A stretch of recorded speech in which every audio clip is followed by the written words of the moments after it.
Salut les amis, c'est Steph, bienvenue sur la chaîne Lecture Critique. Je suis avec vous aujourd'hui pour vous parler encore d'achat, de bilan. J'en ai plein. C'est la dernière vidéo rattrapage. Après, on a rattrapé tout notre retard sur ce qu'on avait pas critiqué sur les 4-5 derniers mois d'absence.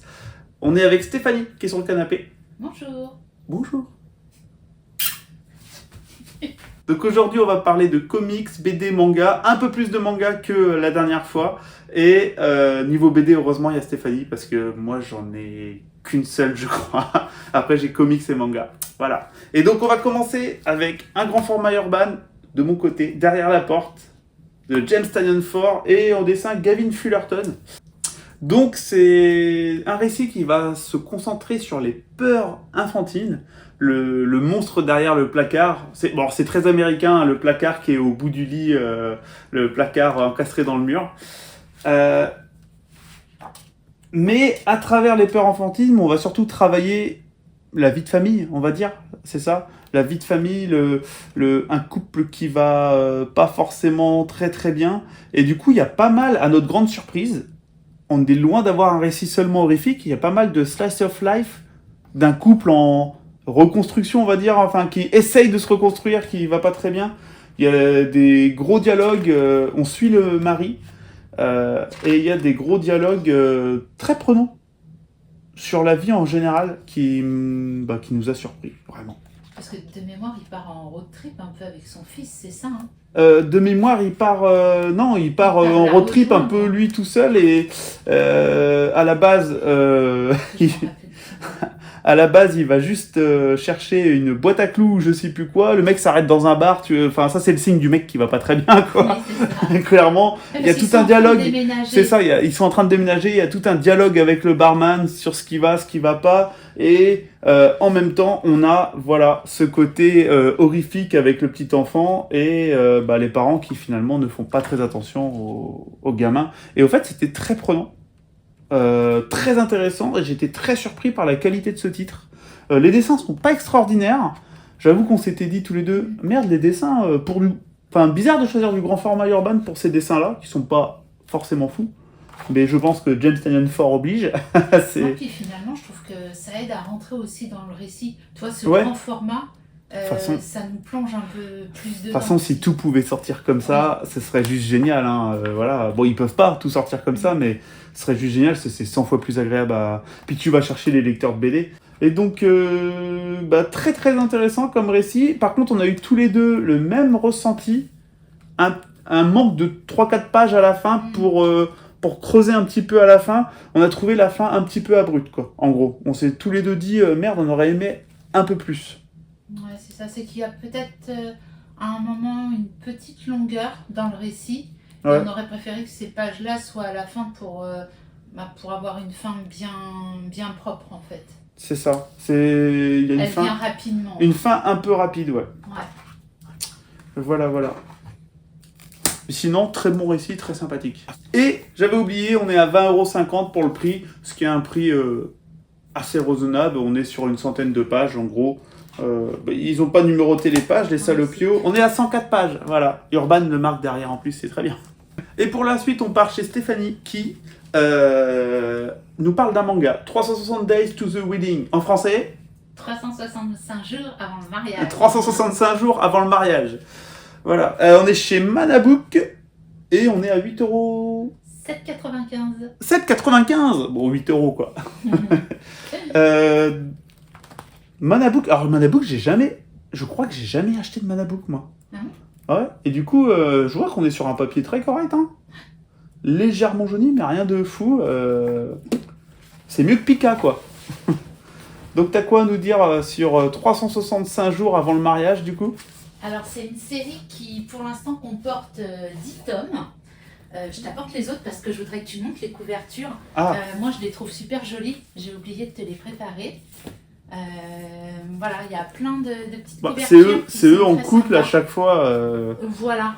Mais oui, genre là, limite, oui, ils vont en vacances et tout. Voilà, les couvertures, je les trouve sympas. Donc ça raconte quoi ? Alors, on va suivre Rika et Takuya, qui sont des personnes solitaires et qui sont vraiment pas du tout sociables en fait. Et il y a une chose qui les rapproche, c'est qu'ils travaillent tous les deux au sein d'une agence de voyage. Et dans cette entreprise, lors d'une réunion, la direction, elle annonce qu'ils vont ouvrir une succursale, mais en Sibérie. La succursale en Sibérie. Voilà. Quel est l'intérêt? Et qu'ils feront partir là-bas, faute de volontaires, autant te tu dire m'étonnes. qu'il n'y a pas de volontaires. Ah oui, qui a envie d'aller en Sibérie? Ils vont choisir un salarié, mais un salarié célibataire, pour pas pénaliser toute une famille. Pour pas... tu vois. Ouais, ah oui, donc t'es célibataire, c'est toi qu'on envoie là-bas. Ah donc fais un môme vite fait quoi. Du coup, Rika, elle a qu'une idée en tête, elle veut pas partir en Sibérie. Bah tu m'étonnes. Elle se dit c'est le mariage ou la mutation. En gros. Ok, et donc les deux pas sociables vont se marier. Alors, pas tout à fait. En fait, elle va proposer un deal à Takuya, qui est effectivement dans la même situation qu'elle. Et elle va lui proposer de se marier pour éviter la Sibérie. Alors, pour moi, cette série, c'est un vrai bonbon. Parce que t'imagines bien qu'à l'annonce du mariage, faut gérer la surprise des collègues. Parce que t'as des collègues qui sont un petit peu vieux garçons, vieilles filles. Et d'un seul coup, ils t'annoncent qu'ils sont ensemble. Les autres n'ont rien vu venir. Voilà. Et puis surtout, il y en a qui vont se dire peut-être... Ça paraît bizarre ce mariage qui arrive là alors que... C'est ça, la chef forcément. Ah bah oui. Voilà. Et puis pour se marier, t'as des documents à compléter et il faut se connaître un minimum. Donc t'as des situations très cocasses et puis t'as aussi la présentation aux familles respectives. Ouais. Tu sais que tu montes tout un bobard quoi. Ouais. Donc voilà, moi c'est une comédie... c'est une comédie romantique mais qui est drôle, qui est émouvante. Et c'est rempli de personnages plus attachants les uns que les autres. Moi, j'ai vraiment... du coup, c'est fini en 11 tomes. Le 11e tome sort le 4 décembre. Autant te dire que j'ai hâte de lire la fin. Bah ouais, tu m'étonnes. Non, ça a l'air très sympa. Hein. Ça a l'air très sympa. Belle petite comédie romantique. Et en 11 tomes, ça va pas trop loin. Voilà, c'est ça. Parce que c'est vrai qu'avec le manga... Le manga, c'est souvent... Voilà. Et sur une comédie romantique, ça peut être... redondant. Ouais, puis c'est romantique, mais c'est pas sojo, quoi, quand même. Ouais. Tu vois, c'est... Un petit peu adulte.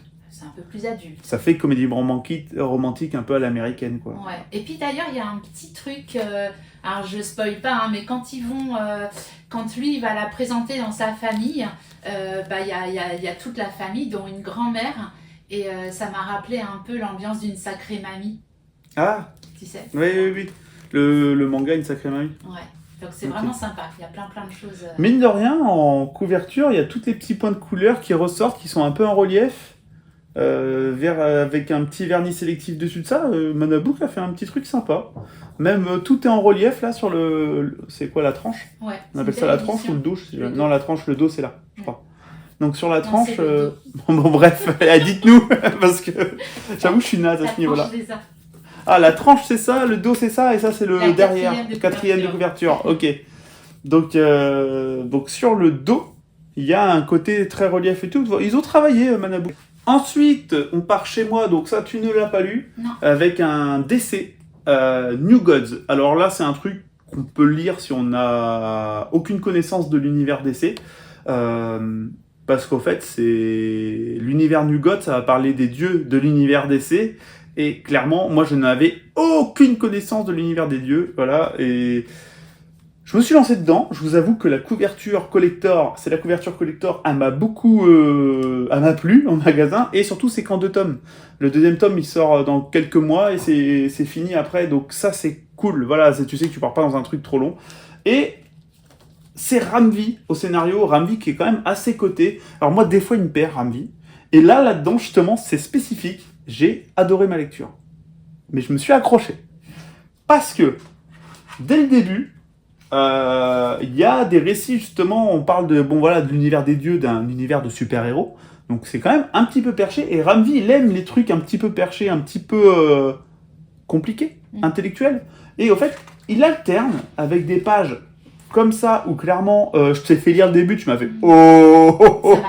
Ah ouais, ça t'a pas donné envie, voilà. Mais il alterne avec des pages complexes et des pages de slice of life totalement prenantes, totalement vraiment bonnes, avec ce personnage-là qui s'appelle Mister Miracle, que je ne connaissais ni d'Ève ni d'Adam. et qui était très touchant, qui va se retrouver avec un enfant. Sa femme est une super héroïne aussi. Je ne connaissais personne là-dedans et ça m'a embarqué totalement, puisqu'ils vont protéger un enfant justement de ces dieux. Et cet enfant qui a des pouvoirs, qui en gros est une arme. Et franchement, ça m'a totalement embarqué, malgré les passages un peu perchés de Ramvi, et qui finalement, le côté slice of life qui te prend, qui t'embarque et qui te plaît, fait que tu vas t'accrocher sur ces passages de Dieu et tout, et en fait, c'est intéressant. Et jusqu'à la fin, où j'ai fait « Oh putain, je veux lire la suite, la fin !» Voilà, je vous en dis pas plus. Il y a des dessinateurs différents, mais en fait, c'est pas gênant parce que l'histoire change à plusieurs endroits et ça change en même temps avec les dessinateurs. Et du coup, pas gênant pour un sou, du tout. Alors ça, après, c'est un truc où, voilà, sur les séries en cours, il faut souvent s'habituer à ça, un petit peu, les dessinateurs de comics qui changent.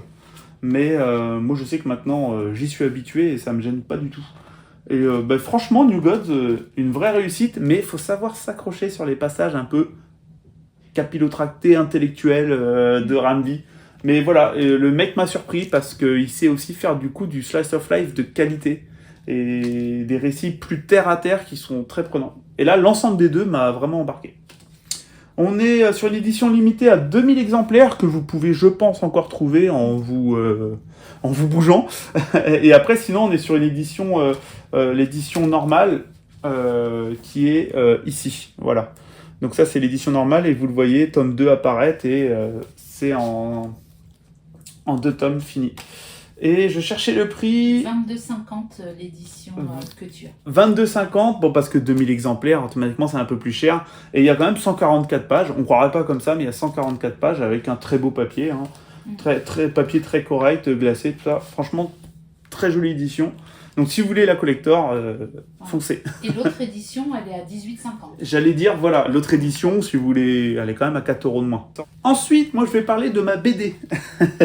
On est chez Air Libre. Donc, Air Libre, c'est la collection chez Dupuis pour les BD matures. C'est ça, hein. C'est ce qu'on avait vu. Hein. Oui. C'est la collection mature. En gros, voilà, quand Dupuis veut sortir des BD pour adultes, ça sort dans la collection Air Libre, à savoir.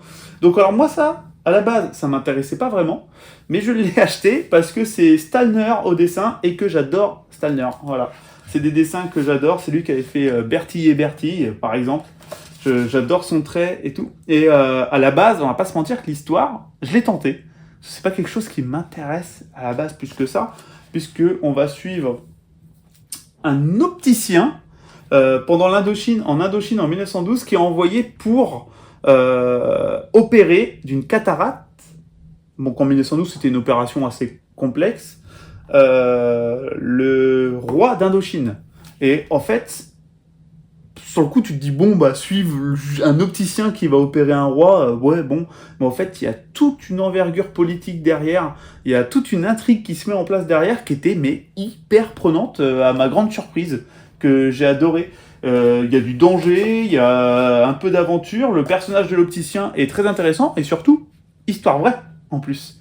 En tout cas, inspiré d'une histoire vraie et du coup, romancée.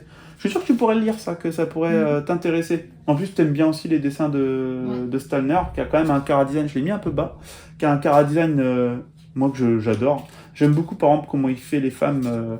Elles sont souvent assez classe, assez bourgeoises dans tous ses récits, j'aime bien. J'ai dit opticien ? Non, c'est un ophtalmologue, bien sûr. C'est quelqu'un qui opère les yeux. J'ai dit opticien ? Oui. Quel con. Vous avez compris, hein. Donc voilà, les dessins sont vraiment sublimes avec des beaux paysages. J'ai vraiment très bonne lecture. Je pense que c'est passé un peu inaperçu. Vous voyez, il y a même un peu de guerre et tout. Franchement, petite aventure, petite intrigue très sympa. Les dialogues rondement menés. On est à... As-tu vu le prix?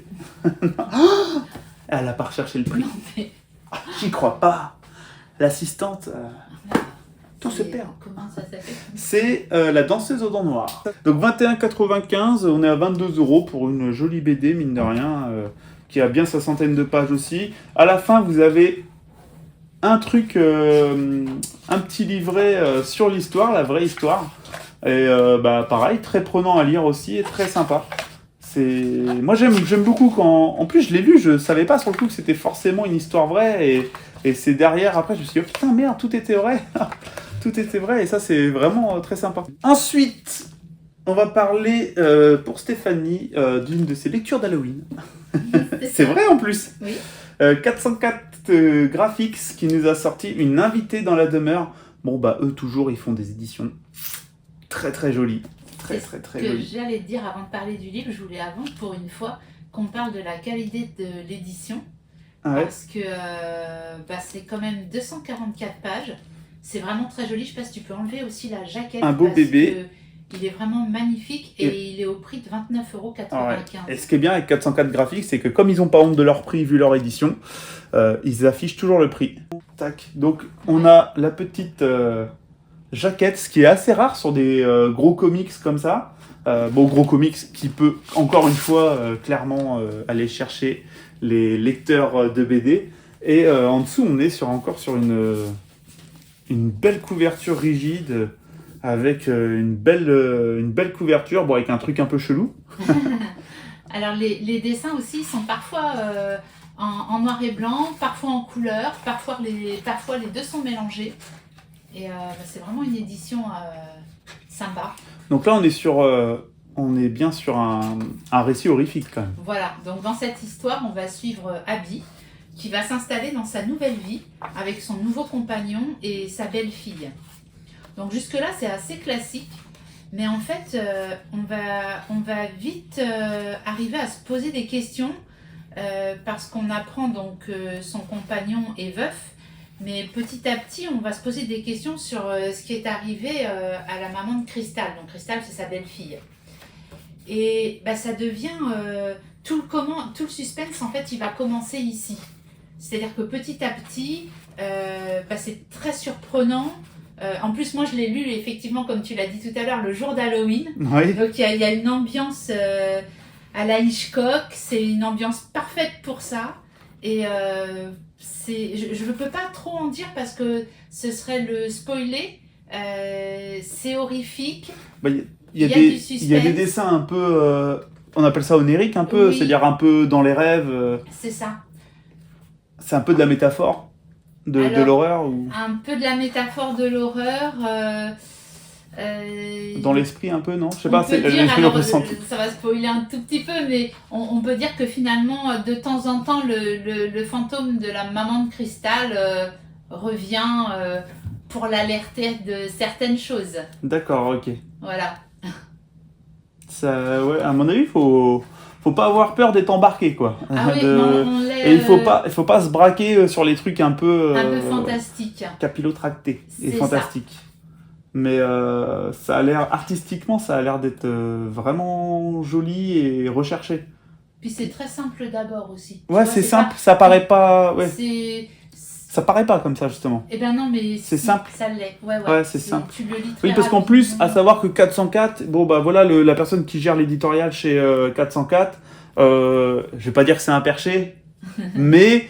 Il aime ce qui est un peu, justement, très recherché, pas simple, finalement, au premier abord. Il y a beaucoup de récits. Moi, 404, c'est soit l'un, soit l'autre. Hein. En général, c'est soit je rentre dedans, j'adore, soit je lis le truc et... Wow, merde, qu'est-ce que j'ai lu. Qu'est-ce que...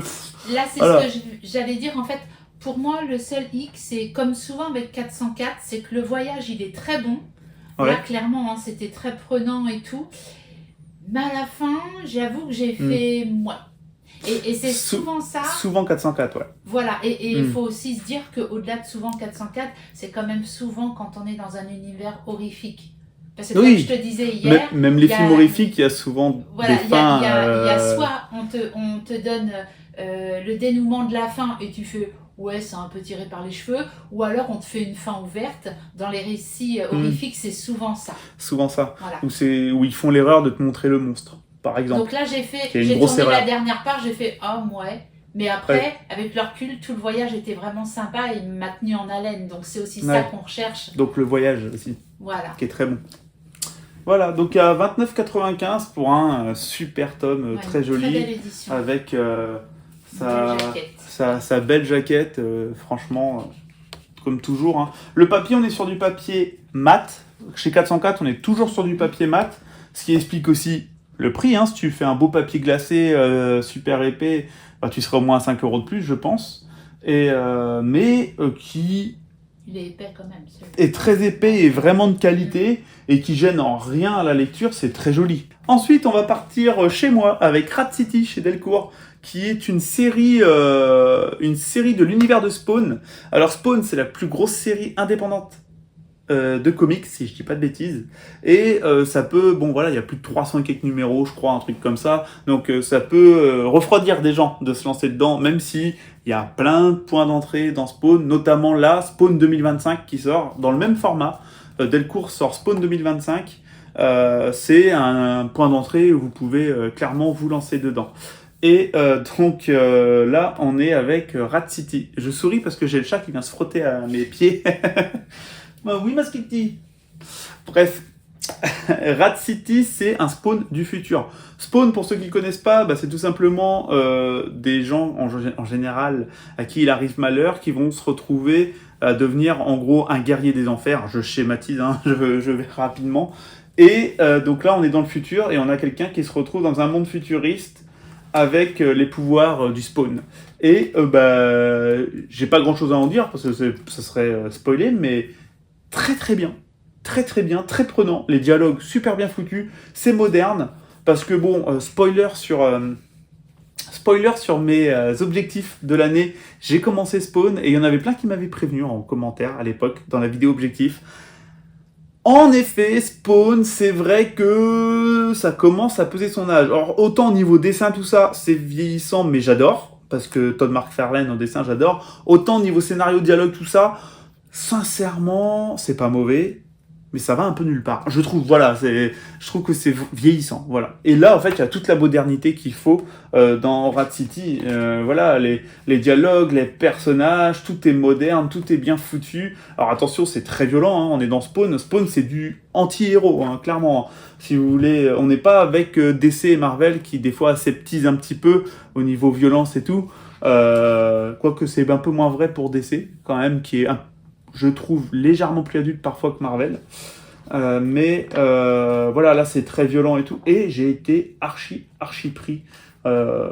Franchement, très bonne lecture. Avec un personnage principal intéressant qui va avoir un sidekick, on appelle ça. Quelqu'un qui est avec lui aussi, qui est un personnage aussi intéressant. Superbe lecture. Ça a été un petit coup de cœur pour moi. Donc pour ceux qui veulent se lancer dans l'univers de Spawn, Rat City. Par contre, niveau prix, bon, on a 12 épisodes là-dedans, parce qu'en fait, Delcourt a décidé de, en gros, de faire un bouquin par an. Donc de mettre les 12 épisodes de l'année dans un bouquin. C'est pour ça que la série principale, maintenant, c'est Spawn 2025. Si ça continue de bien marcher, il y aura Spawn 2026, Spawn 2027, à chaque année de Spawn. Et donc Rat City, il faudra attendre un an pour avoir un nouveau tome. Mais il y a 12 épisodes, hein, c'est assez énorme.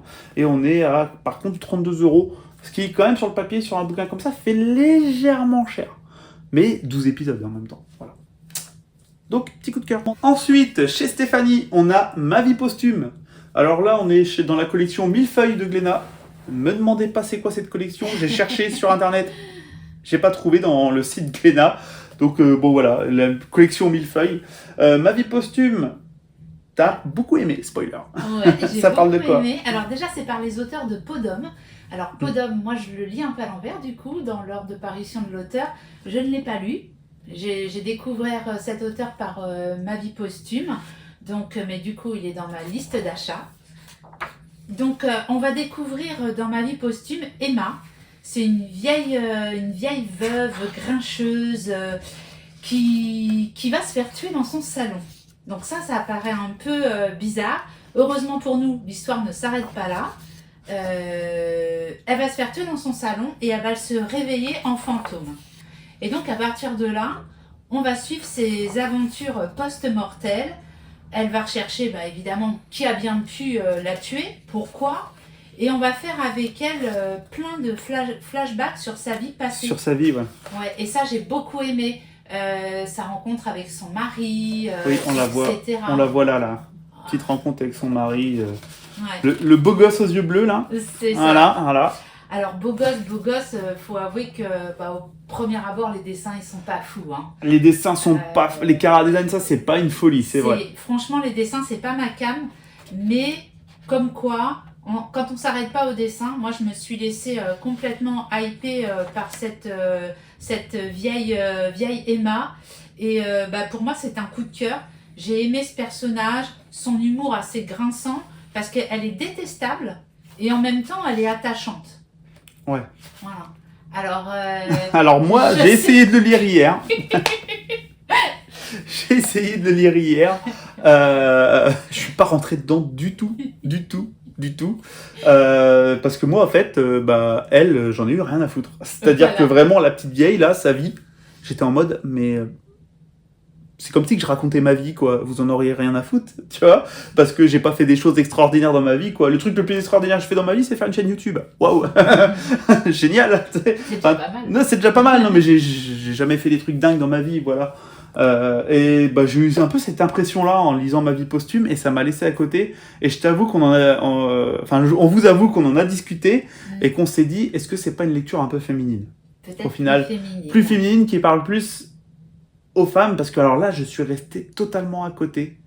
Limite, je me faisais un peu chier. Ouais. Faut avouer. Et alors là, arrête, hein, oui, tu m'as dit, mais arrête, hein, te force pas. Et je dis, bon, ouais, c'est vrai. J'ai poussé un peu parce que, en plus, à savoir que Podum, les auteurs, Podum, c'est 220 000 ventes. Ouais.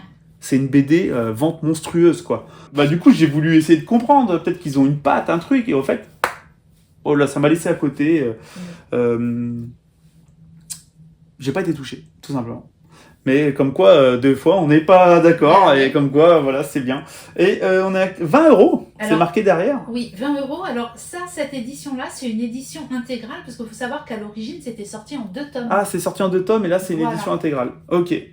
Et d'ailleurs, Podum, qui est donc leur gros best-seller, ces auteurs, qui ressort en ce moment dans une édition de folie, quoi. Ouais, vient très augmentée. En collector. Mais qui est encore trouvable dans la même édition, si vous voulez, les deux à côté dans la bibliothèque qui ont la même tête. Voilà, toi, c'est ce que tu vas faire. En plus, l'édition normale de Podum est à 27 €, ouais. Là où l'édition genre augmentée, super intégrale de fou, elle est à 39, je crois. Et du coup, ce qui s'est passé, c'est que j'ai dit à Stéphanie, attends, vas-y, il y a un truc qui m'intéresse chez toi depuis un moment. Paf! C'est quelqu'un à qui parler. Et du coup, là, on l'a lu tous les deux. Et pour tous les deux, spoiler, c'est un super coup de cœur. Voilà, pour tous les deux. Vas-y, ça parle de quoi? Parce alors, que vraiment, on va découvrir Samuel, qui boit seul chez lui le soir de son anniversaire. Donc, c'est un peu pathétique, hein, de prime abord. Il n'a pas de copine, pas d'amis. Il a un gros coup de blues. En fait, c'est pas pathétique, c'est juste que même lui, sa façon de faire, on voit qu'il est en train de chanter Joyeux anniversaire tout seul, qui se fait des bravo, bravo Samuel tout seul. Le mec est en grande dépression, ça va pas. Ouais, il touche le fond, quoi. Ah, il touche le fond, ouais, clairement. Et donc, d'un coup, par nostalgie, il va décider d'appeler le seul numéro qu'il connaît par cœur. Donc, c'est le numéro, en fait... de sa maison quand il était petit. Parce qu'il est bourré.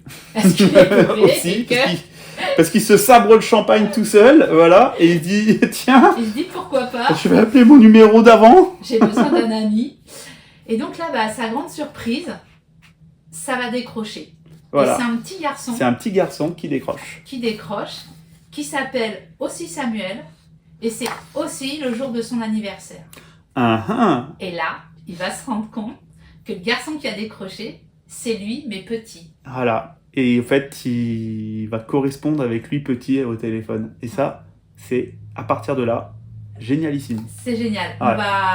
On se retrouve du coup au cœur de ces deux espaces-temps. C'est hyper prenant, c'est aussi hyper émouvant.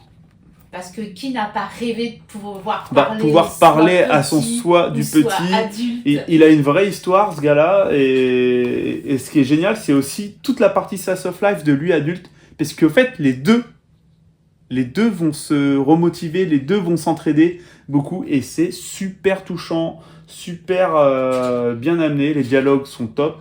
Le personnage principal est génial. Ouais. Et les personnages secondaires aussi. Et alors, moi, j'ai archi réagi en le lisant. J'ai rigolé, j'étais content des fois. Voilà, c'est vraiment une top lecture. Ne vous arrêtez pas au dessin. C'est ça. Comme quoi, les dessins, voilà, des fois, faut Ne vous arrêtez pas au dessin, c'est vraiment génial. Moi, c'est tout simplement, je pense, c'est dur à dire. Parce que l'année n'est pas finie. Parce que l'année n'est pas finie et qu'il y a des trucs que j'ai lus il y a 7-8 mois et automatiquement ça, je l'ai lu hier. Donc, niveau émotion de ça. Mais alors, là, on est dans le top 3-4. Voilà, c'est super lecture. Alors après, il faut être un peu émotif, bien sûr, pour apprécier ça. Mais voilà, qui n'a jamais rêvé de pouvoir donner des conseils à soi d'il y a 20 ans, tu vois, c'est normal. Et ce livre-là, il faut avouer que je l'ai pris plusieurs fois en main, en librairie, plusieurs fois reposé, parce que j'étais repoussée par les dessins. Voilà, et comme tu l'as chopé d'occasion, parce que tu l'as eu d'occasion, genre à 8 €. Ouais. Avec les frais de port et tout sur Vinted à 10 balles. Et c'est pour ça que t'as... Et en fait, c'est limite si t'as pas regretté de ne pas l'avoir acheté en librairie bien avant. Ben oui, parce que la couverture m'attirait, mais dès que j'ouvrais, je me disais, oh non, vraiment, le dessin, c'est pas possible. Ah, bah oui. Et c'est une grave erreur de s'arrêter au dessin. Surtout qu'au fur et à mesure de la lecture, on s'y habitue et ouais, complètement. ça sert vraiment bien le récit. On a une jolie édition du Lombard. Oui. Petite édition sympa, assez compacte et bien épaisse. On a 256 pages pour 24,95 €. Ensuite, on change alors totalement d'univers avec Afro Samouraï.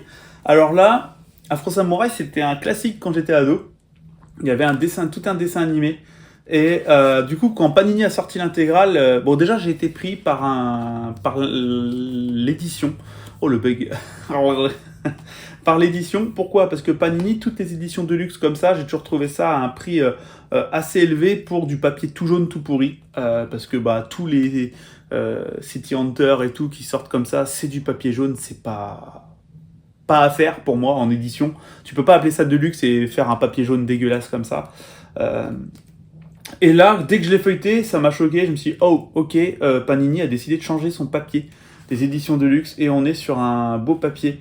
Alors, les dessins d'Afro Samouraï, j'adore parce que c'est un style vraiment particulier. C'est pas un dessin que tu as déjà vu dans le manga.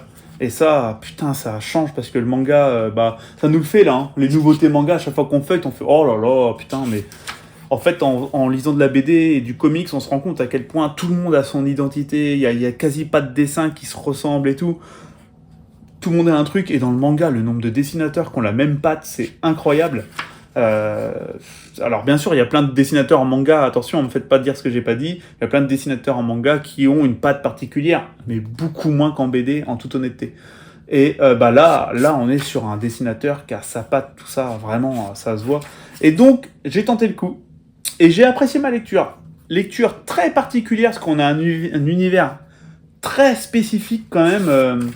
Un univers d'assassin très particulier, avec un héros qui est pas très bavard et tout. On est sur un univers de samouraï, mais comme vous pouvez voir sur certaines images, ils ont des portables et tout. Donc très très très spécifique.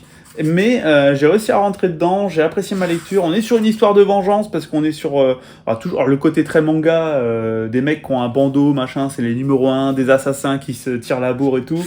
Et on va suivre l'Afro Samouraï qui a eu son père qui s'est fait assassiner, qui était le tueur numéro 1, et lui qui, en fait, c'est une histoire de vengeance tout simplement. Je vais pas vous mentir, le scénario tient sur un post-it. C'est pas une folie à ce niveau-là, mais c'est prenant, c'est violent, c'est plein d'actions. En fait, tu te fais jamais chier. Tu te fais jamais chier si tu arrives à adhérer à cet univers, qui est, comme je vous l'ai dit, quand même assez spécial, avec des chara-design assez spéciaux aussi. Voilà. Ce que j'ai aimé aussi, c'est enfin dans le manga, on a un petit peu d'originalité qui, je pense, va plaire beaucoup aux gens qui lisent que du manga, parce que tout ce qui est sang, tout ce qui est violent est en rouge. Et c'est tout con. Alors ça, c'est quelque chose qu'on connaît, on est d'accord, en BD.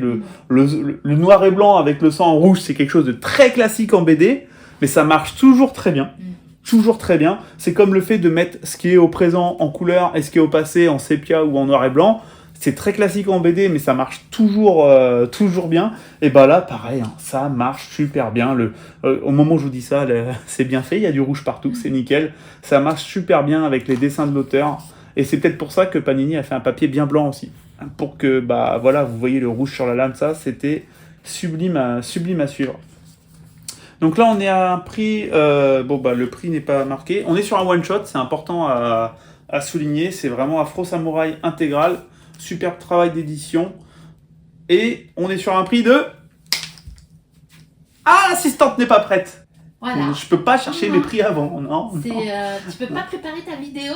Je suis fainéant. Ah, 16,99 pour la peine. 16,99, donc on est à 17 €, donc le prix des Deluxe habituels de Panini. Donc, pour une fois, on va pas être négatif. Beau papier blanc avec des touches de couleur, donc ça coûte légèrement plus cher à faire, même si c'est pas la couleur entière, mais des touches de couleur et tout. Un vernis sélectif sur la couverture. Voilà, on est sur quelque chose de belle édition à 17 €. Là, j'achète. Ensuite, on part chez Stéphanie, donc chez Ankama. C'est Jacob, livre 1 sur 2, donc ce sera en 2 tomes. Et ça parle de quoi? Alors, on va être dans un petit village, le village de Bradgebrook, qui va être victime d'une catastrophe naturelle. Donc ça, c'est vraiment dans les premières pages. Et aussitôt après, on va se retrouver en fait 2 ans après. On va suivre plusieurs personnages un à un. Et on va être dans une atmosphère un peu étouffante. Et dans tous les personnages qu'on va croiser, on va croiser notamment le destin de Harper. Donc elle, ça va être une adolescente dans toute sa splendeur, une adolescente mal dans sa peau, qui va se réfugier du coup dans les bras d'un certain Jacob, qui va être pour elle un guide spirituel. Mais voilà, après, du guide spirituel à gourou, il n'y a qu'un pas, et on se pose vraiment la question où elle met les pieds. D'accord, donc on va suivre une jeune mal dans sa peau qui finalement tombe amoureuse d'un gars, mais qui va avoir un impact sur elle. Amoureuse, c'est-à-dire qu'en fait ils sont vraiment dans un village où il n'y a plus grand-chose. Ouais. Et ces individus là qui sont là et qui ont l'air d'être peut-être plus heureux, tu vois, ils sont tentants. En fait, c'est tentant de se rapprocher de cette espèce de communauté. Et du coup, suite dans le deuxième volume. Et surtout, c'est du suspense, du coup, non, qui te prend, Il n'y a pas tant de suspense que ça, là, dans le premier. Ouais. C'est vraiment une atmosphère. C'est une ambiance. Voilà. Une atmosphère, une ambiance qui te prend. Qui est un peu pesante. Que tu as trouvé très bon. Ça se lit très très vite. Ah oui, ça se voit, il n'y a pas énormément de dialogue, voilà. Finalement. Ça se lit très très vite. Et... D'accord, alors en effet, c'est lui le gourou.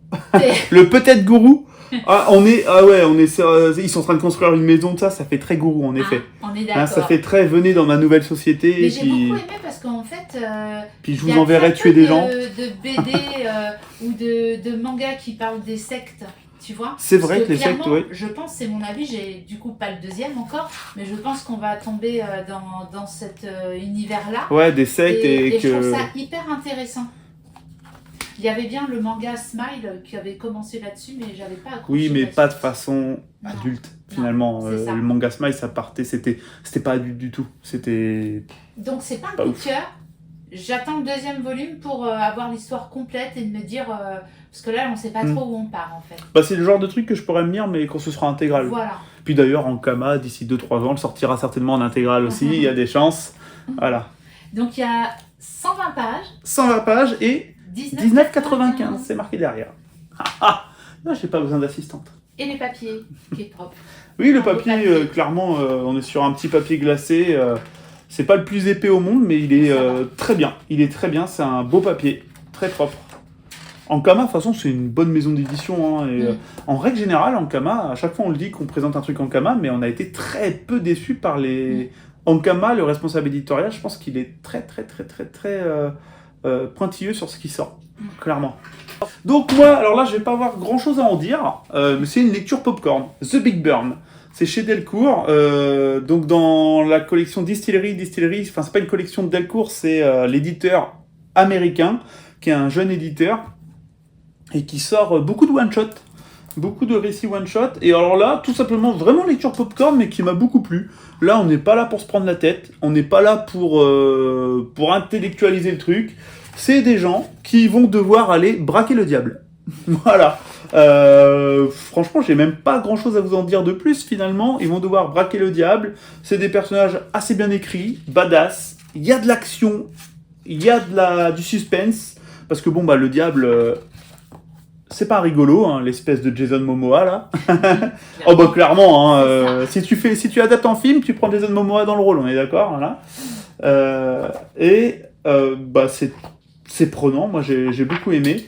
Et jusqu'à la fin où ça t'ouvre à peut-être une suite, mais aucun souci, vous pouvez le lire sans vous dire que vous êtes obligé de lire la suite. Mais à la fin, l'auteur s'est laissé une petite ouverture, voilà, pourquoi pas faire une petite suite. Dans The Big Bird, c'était une lecture que j'ai beaucoup appréciée, pour le côté popcorn, reposant, juste action, tu te laisses aller, et voilà, très très sympa. Un braquage, des enfers, tout simplement. On est à combien ? 20,50 €. On est à 20,50 €. Voilà, Delcourt pour ça. J'aime bien la collection distillerie parce que ils ont tous le dos rond. C'est vraiment une collection un peu à part chez Delcourt. J'ai toujours pas pris de claque dans cette collection distillerie, mais c'est très souvent une lecture plaisante et sympathique et je passe un bon moment. Donc voilà. Chez Delcourt, The Big Bird, si vous voulez une lecture popcorn. Ensuite, chez Stéphanie, alors là, vous êtes beaucoup, je pense, à connaître. Hop, Hirayasumi, tome 9. Donc ça, c'est ton petit bonbon. Voilà, on fait un petit rappel, Hirayasumi, ton petit bonbon. C'est Hirayasumi, hein, clairement, c'est de la douceur, c'est du bonheur à chaque page. C'est toute une galerie de personnages très attachants. C'est vrai que c'est déjà le tome 9. Je les achète et je les lis dès leur sortie. Hein. C'est vraiment mon petit bonbon manga. Donc pour ceux qui ne connaissent pas, donc c'est Keigo Shinzo. C'est clairement le maître du slice of life du manga, hein, clairement. Ouais, j'ai toujours pas lu un Keigo Shinzo. Va falloir. Il faudrait. Hirayasumi, je pense que je vais me le tenter. Hein. Donc pour ceux qui ne connaissent pas Hirayasumi, donc en fait on va nous raconter l'histoire d'Hiroto, qui va recevoir de la part d'une vieille dame dont il était ami, une petite maison en héritage. Donc ça c'est vraiment la base du manga. Ensuite, il a sa cousine qui va vite venir le rejoindre pour former une petite coloc. Une petite famille. Ouais, une petite famille, voilà. Et à partir de là, c'est que des tranches de vie, avec son meilleur ami aussi. Enfin, plein de personnages qui vont se greffer à cette petite famille finalement. Que des petites histoires simples et très agréables. Ouais, c'est du slice of life pur et dur. Pur et dur. Et petit bonbon, t'adores. Voilà. Bon, les armoires, oui. 13 €. Page jaune. Papier jaune. Voilà, moi l'édition, les armoires, à chaque fois je suis en mode mais en même temps, vas-y, on va les défendre. Ils sortent beaucoup de mangas très niches. Oui. Voilà, et qui doivent se vendre aussi un minimum. On est un peu comme sur les comics, mais c'est pas pour ça que les comics font des éditions toutes pourries. Mais celui-là doit faire les ventes. Keigo Shinzo maintenant. Hirayasumi, ça doit faire les ventes, et c'est vrai qu'un petit effort sur le papier serait quand même très sympathique. Voilà, vraiment, ça serait bien. Donc je sais pas combien de tomes sont annoncés. On ne sait pas, c'est toujours en cours au Japon. C'est toujours en cours. Mais ça t'emmerde pas quand tu dis. Non, parce qu'en fait, autant il y a des séries, je me dis, oula, ce serait bien que ça s'arrête quand même à un moment donné. Mais celui-là, c'est tout le contraire. J'ai pas du tout envie que ça s'arrête. Moi, j'avais mon bonbon comme ça, c'était Sound of Life. Je vous en avais parlé plein de fois sur la chaîne, mais malheureusement, ça me l'a fait. J'étais au tome je sais plus combien, et j'ai commencé à dire, putain, l'autrice, elle réutilise toujours le même schéma. Et en fait, au bout d'un moment, quand ça fait 4 fois que tu as le même schéma dans la tronche, tu fais bon, on me prend pour un con, quoi. J'ai plus 14 ans, malheureusement, où tu peux réutiliser le même schéma sans que ça m'emmerde ou que ça me gêne, tout simplement. Ensuite, quelque chose que vous connaissez, surtout si vous avez au moins la trentaine, The Mask, le comics original qui a inspiré le film avec Jim Carrey. Je pense qu'il n'y a pas beaucoup de gens qui savent que c'est forcément un comics à la base. Et donc là, il y a 4 tomes de sortie chez Delirium. Alors Delirium, si vous ne connaissez pas, c'est un éditeur de comics qui fait beaucoup de vieux comics. Ils vont chercher des comics qui ont un certain âge en règle générale. Sauf sur quelques... J'ai plus le mot. Quelques exceptions. Voilà. Sauf quelques exceptions. Et alors bon, il y a 4 tomes de sortie, mais moi je me concentre sur les 2 premiers tomes, et je n'achèterai pas le reste parce qu'au fait, c'est l'auteur de base. Ces 2 tomes-là, c'est l'auteur de base, et c'est très suffisant. Le reste, c'est plus moyen, pris par d'autres auteurs, et j'ai pas forcément envie de lire le reste. Voilà, en toute honnêteté. Alors, à savoir, donc, je vais garder que le premier tome dans la main, c'est chiant sinon. The Mask, à la base, c'est beaucoup plus hard.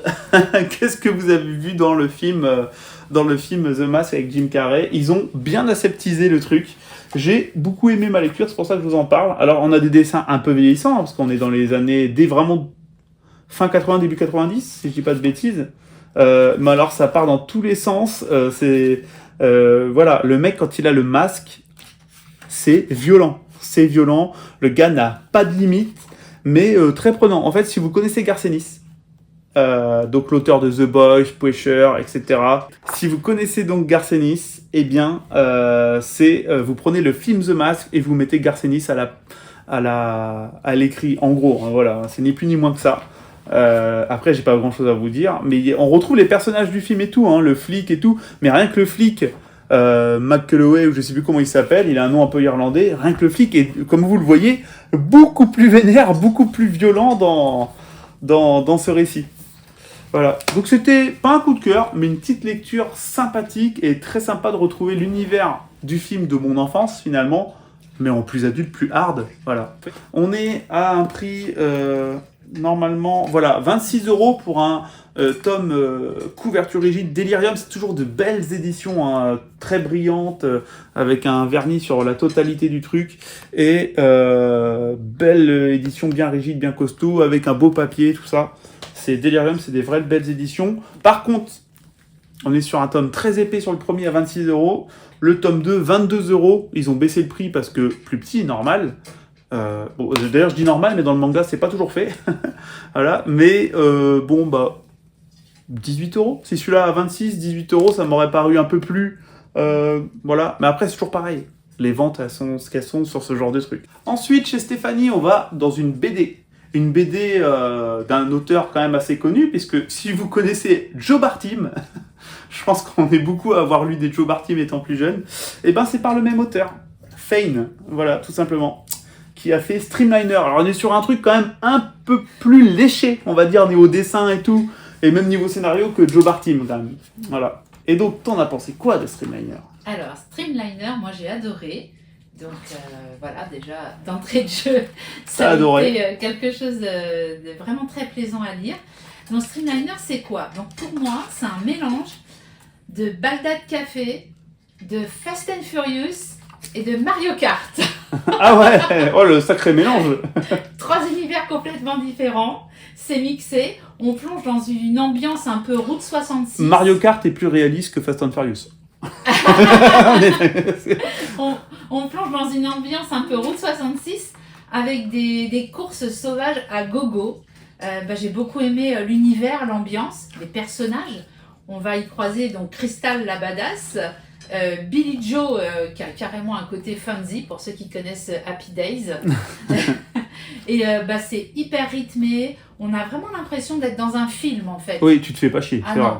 À chaque page, tu as l'impression d'être dans un film. Parce que moi, je l'avais lu, mais il y a un moment, et donc je me rappelle pas de tout, mais c'était une lecture très agréable, ouais. J'avais aimé. Et les dessins, les couleurs, ça accompagne vraiment l'ambiance.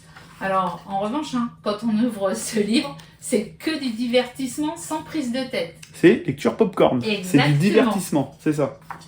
Donc là, c'est un intégral. Parce qu'à la base, c'est sorti en 2 tomes. Mais ils sont plus trouvables. Il y a le tome 2 qui est plus trouvable, je crois. Donc, concentrez-vous sur l'intégrale qui est ressortie et qui, en plus, est une superbe édition. Une superbe édition. Et il est seulement à 35 €. Et je trouve que, vu la qualité du papier, le nombre de pages, etc., c'est un beau bébé. Donc ça, c'est vraiment une lecture très sympa. On rigole pas mal. Il y a vraiment tout l'univers qui est très film. Et toujours dans le passé, on est un peu en sépia. Ouais. Oui, parce qu'il y a des origines de personnages qui sont du coup un petit peu émouvants. C'est une bonne lecture. Le père du personnage principal, par exemple. Il y a des bonnes... Franchement, c'est marrant comme quoi le gars qui a fait Joe Bartim, il est capable de faire des trucs plus... Comme je disais, plus léchés, quoi. Il y a des superbes pages là, comme ça, tu vois. J'aime beaucoup là. Chaque chapitre. Très sympa. Donc, on est chez moi avec Revival chez Delcourt, en intégrale. Alors ça, c'est sorti en plein milieu de l'été. J'ai peur qu'au niveau vente, ce soit un peu moyen parce qu'ils l'ont sorti vraiment à un moment. J'avoue que Delcourt, j'ai pas trop compris. Je crois que c'est sorti en plein mois d'août. Mois d'août, un truc comme ça. Et clairement, je l'ai pas. J'ai vu dans certaines Fnac et tout, les piles qui ont pas beaucoup bougé, clairement. Pourtant, c'est une très bonne lecture. On est sur un intégral, c'était déjà sorti en plus petit tome avant. On est sur un intégral, ça va sortir du coup en 4 intégrales parce que c'est une grosse série. Tout simplement, on est dans un petit village un peu campagnard des États-Unis et les morts vont revenir à la vie. Attention, pas des zombies. Ils reviennent à la vie, les gens reviennent à la vie et sont comme vous et moi. Et alors ça va poser du coup plein de problèmes. Il va y avoir des meurtres dans cette ville. Il va y avoir du mystère. Et là, comme vous pouvez le voir, ça commence très fort. Donc c'est pas un spoil, c'est les 2 premières pages.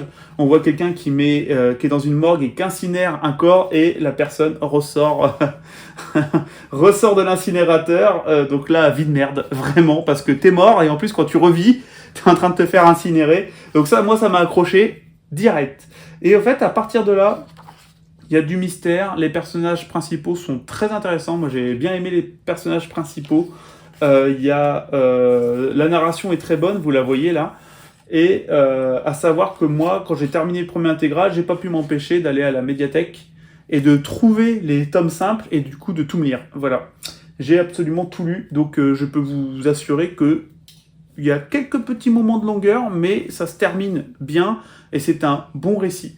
On est à un prix, pour un intégral, c'est vraiment des beaux tomes. Je ne sais pas si vous voyez les Invincibles. Voilà, c'est des beaux intégrales comme ça chez Delcourt. On est à, assistante 34,95. 34,95, 35 € le tome. Voilà, donc à savoir quand même qu'il y en aura 4. Mais que ça sort, par exemple, ça c'est sorti au mois d'août, le prochain sort au mois de janvier. Donc, Delcourt nous laisse 6 mois entre chaque tome. Et si vous avez de la chance, vous pouvez faire comme moi, réussir à vous dégoter la suite, tout bouffer, et après je les achèterai, voilà. Donc bonne lecture pour moi, quelques petites longueurs à un moment, quelques petits passages où je me suis dit, ah ça aurait pu être coupé, mais sur 4 tomes intégrales comme ça, c'est limite normal en règle générale. Toi par contre tu l'as lu, t'as moins accroché que moi à cause d'un truc, c'est la narration de Tim Seeley. C'est ça. Tim Seeley, pour moi, il découpe un peu trop sa narration. On passe d'un personnage à l'autre en 1-2 pages. En toutes les 1 ou 2 pages, c'est vrai que la narration se coupe, paf, on passe à autre chose. Et moi, de temps en temps, j'aime bien. Voilà, et moi, c'est l'inverse, ça m'a gênée. Parce que moi, j'ai besoin de plusieurs pages pour m'accrocher à un personnage. Et en fait, je commence tout juste à m'accrocher que boum, on passe à un autre. Et c'est pas la première fois un Tim Seeley, il me fait ça sur quasi tous ses ouvrages. Et moi, ça me dérange. Ouais, t'arrives pas à aimer la narration de Tim Seeley. C'est aussi moins ma came que toi. À l'origine, ce récit qui est horrifique, avec du thriller quand même aussi derrière. Il y a du thriller. En fait, il y a un peu un mélange de tout. Horrifique, thriller, polar. C'est ça. Un peu, quelque part. Et du coup, des personnages... simplement, moi, j'ai pas réussi à m'attacher autant que toi. Ouais, à cause de la narration qui va vite. C'est ça qui est découpé. Voilà. Mais alors que moi, ça m'a pas dérangé du tout. Et justement, peut-être que j'étais habitué à Christophe Beck aussi, dans les BD, qui fait de la science-fiction, où il découpe beaucoup comme ça. Et que moi, ça m'a beaucoup plu, Christophe Beck, là-dessus. Et par exemple, il y a ça, Olympus Mons de Christophe Beck, où pareil, très découpé, et en plus il y a des différentes timelines, et où ça m'avait, moi j'avais adoré. D'ailleurs j'attends, il faut que je me renseigne, savoir, il y avait un gros problème d'imprimerie dans l'intégrale 2, et cela il ne communique pas beaucoup, mine de rien, il faut que je me renseigne là-dessus. Mais voilà, donc on est un peu sur le même genre de narration où ça coupe beaucoup. Moi j'aime beaucoup. Toi, moins, et c'est vrai que ça peut être, je comprends que ça peut être gênant. Et que du coup, toi, t'as lu le premier, mais t'iras pas plus loin. Non. Voilà. Encore une fois, on n'est pas d'accord. Ensuite, on a une autre lecture d'Halloween de Stéphanie, paf, avec Hyde Street de Jeff Jones, chez Urban, en Indies. Donc c'est un numéro 1. On ne sait pas, il y en aura combien. C'est la surprise. Est-ce que tu sens que ça peut aller très loin ou... Ça peut parce que clairement, quand on ouvre ce comics, on se retrouve plongé dans la 4e dimension. Donc la 4e dimension, pour ceux qui connaissent la série, il y a eu quand même de nombreux épisodes et on peut éventuellement le développer. Ici, on va se retrouver au cœur d'une rue qui s'appelle la Hyde Street. Et c'est un lieu, en fait, où les erreurs du passé vont nous rattraper. Donc, en fait, on va y croiser des personnages complètement différents. Il va y avoir, par exemple, un scout maléfique. J'allais dire, le scout, je suis sur la page, je peux vous aider à traverser. Il dit ça à une petite vieille, il donne pas envie. C'est ça. Un scout maléfique, il y a aussi un ancien escroc. Il y a une certaine mademoiselle bien faite. Alors en anglais, c'est good buddy. Hein, mademoiselle bien faite. Il y a une mademoiselle bien faite. Et en fait, tous, ils travaillent pour la même entreprise. Une entreprise un peu mystérieuse, appelée le comptable des péchés. D'accord. Donc en fait, ce qu'il faut se dire, c'est que dans cette rue, c'est tous des pourris. D'accord. Ils ont tous, à un moment ou à un autre, fait une mauvaise action. Et en fait, tous ceux qui travaillent pour cette entreprise, ils vont pouvoir partir de cette fameuse Hyde Street, mais pour ça, il faut qu'ils collectent 100 000 âmes errantes. D'accord, ok. Voilà. Et alors pour ça, ça a l'air super sympa en vrai. Tous les coups sont permis. Ça a l'air super sympa. Bon, de toute façon, je ne le répéterai jamais assez sur cette chaîne, mais Geoff Jones, de toute façon, c'est une valeur sûre de fou. C'est toujours vraiment bien, Geoff Jones. C'est ça. Et alors, je me suis dit, je n'ai pas voulu te couper, je me suis dit, putain, les dessins sont sublimes. Oui. Les dessins, c'est une tuerie, et c'est Ivan Reis. Ivan Reis, que j'ai découvert justement avec Geoff Jones sur Green Lantern dernièrement, où déjà les dessins sont... C'est un super dessinateur, et Geoff Jones s'encadre, s'entoure que de super dessinateurs. Jason Fabok, Ivan Reis, Gary Frank, avec qui il a fait Batman Terre 1, qui est un chef-d'œuvre, on le répétera jamais aussi sur cette chaîne, assez sur cette chaîne. Et c'est des dessinateurs à chaque fois. Ce petit enfoiré, Geoff Jones, il sait s'entourer, quoi. C'est clairement.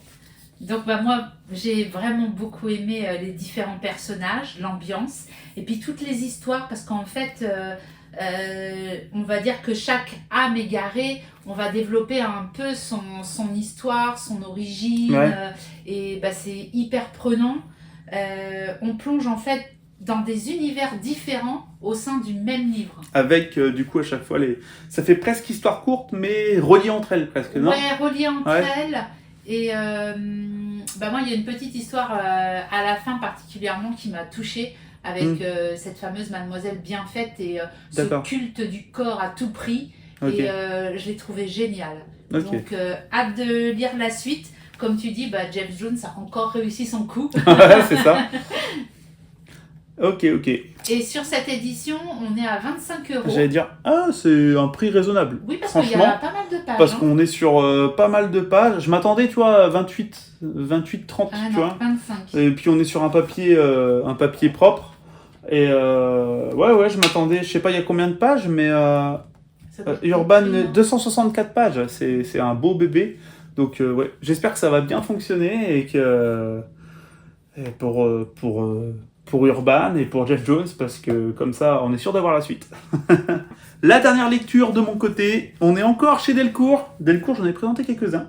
Dans la collection Distillery encore, La balade des frères Blood. Alors, un western, ambiance vengeance.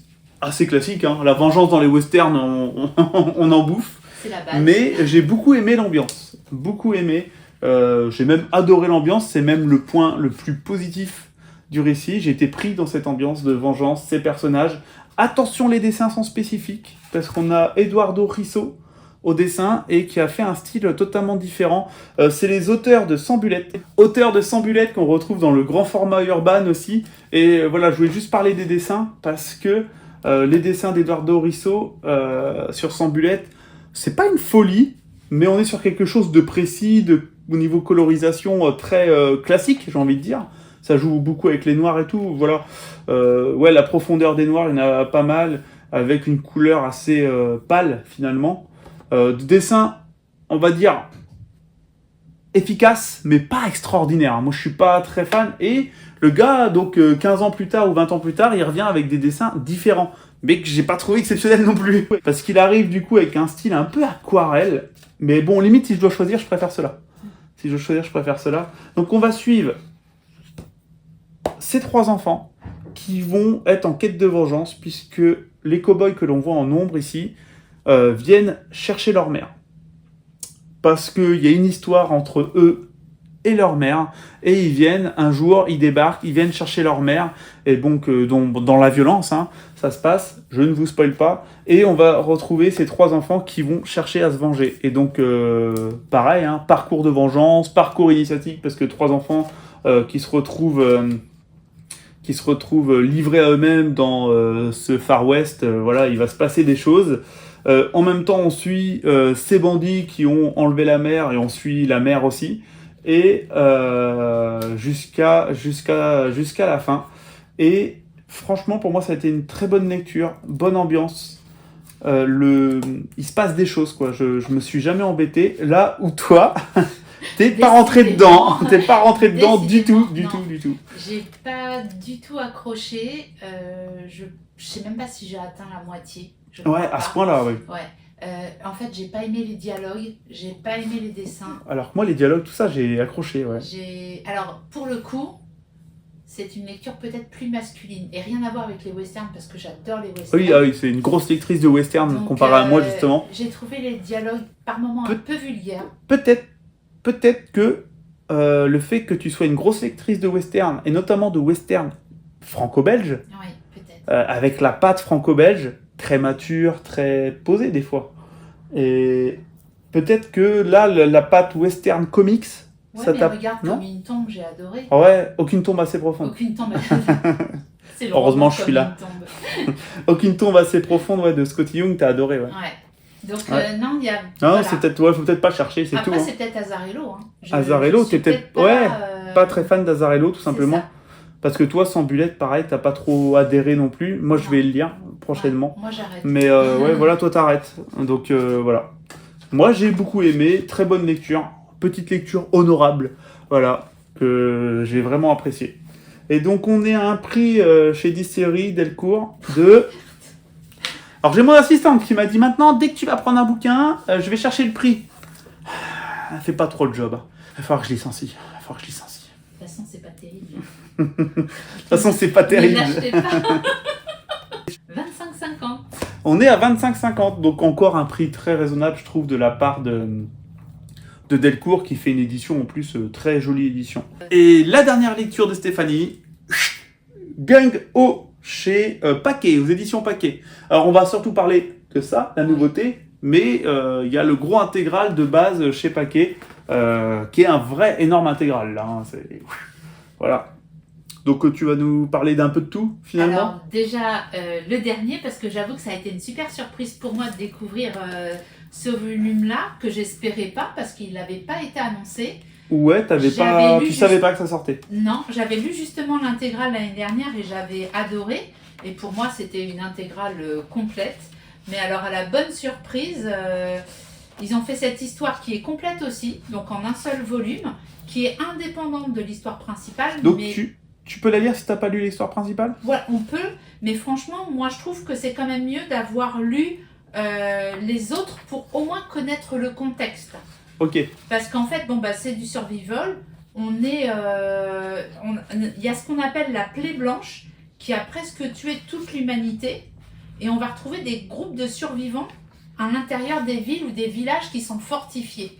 Donc ça, en fait, l'origine de cette plaie blanche, elle est expliquée dans l'intégrale. Et là, je vois, par exemple, il y a des gros singes blancs qui tuent les gens. C'est ça, la plaie blanche ? C'est la plaie blanche. Ok. Et l'origine est expliquée, du coup, dans l'intégrale. Et quand on démarre ici, on démarre en plein milieu de la plaie blanche, en fait. D'accord. Donc, c'est hyper bien fait. Ça va à 1000 à l'heure. Les dessins, l'ambiance, c'est juste parfait. J'ai bien aimé le début. Ça m'intéresse. Ouais. J'avoue que tu m'avais déjà dit Gung-Ho c'est bien nanan, mais je savais pas trop de quoi ça parlait finalement. Ouais. C'est vrai qu'on en avait jamais trop parlé. En fait, c'est du survival. C'est ça. À la place de zombies, c'est des gros singes blancs. C'est en ça. gros. Et j'ai beaucoup aimé le début de celui-ci parce que l'action, elle se passe à Paris. Ah. Donc en fait, on se retrouve avec la plaie blanche en plein Paris. Avec des Japonais en plus. Avec des Japonais, parce qu'en fait, lui, il a tourné un film. Voilà. J'ai vu rien qu'au début. Le début. Au début, il y a un début très samouraï. Au fait, c'est un film. C'est génial. Ça a l'air top. Voilà. Donc je sais pas s'il y aura d'autres chapitres, mais franchement, moi, j'adorerais ça. Ouais. Ouais. Ouais, ça s'appelle Gon-Ho Tanaka. À mon avis, il y en aura d'autres. Vu qu'on met le marche. prénom, il y aura peut-être d'autres prénoms et d'autres histoires comme ça. Et donc, prix, ça, tu l'as dit chez 17,50 pour 80 pages. 17,50 pour 80 pages, c'est très bien. Très bien, clairement. Et ils ont fait l'inverse. On va petite touche d'édition. Ils ont fait l'inverse, c'est-à-dire que pour une fois, les personnages ne sont pas en brillant, c'est le contour qui est brillant, ouais. Pas bruyant, qui est brillant. Ça change. Donc j'espère que vous avez aimé ce bilan achat.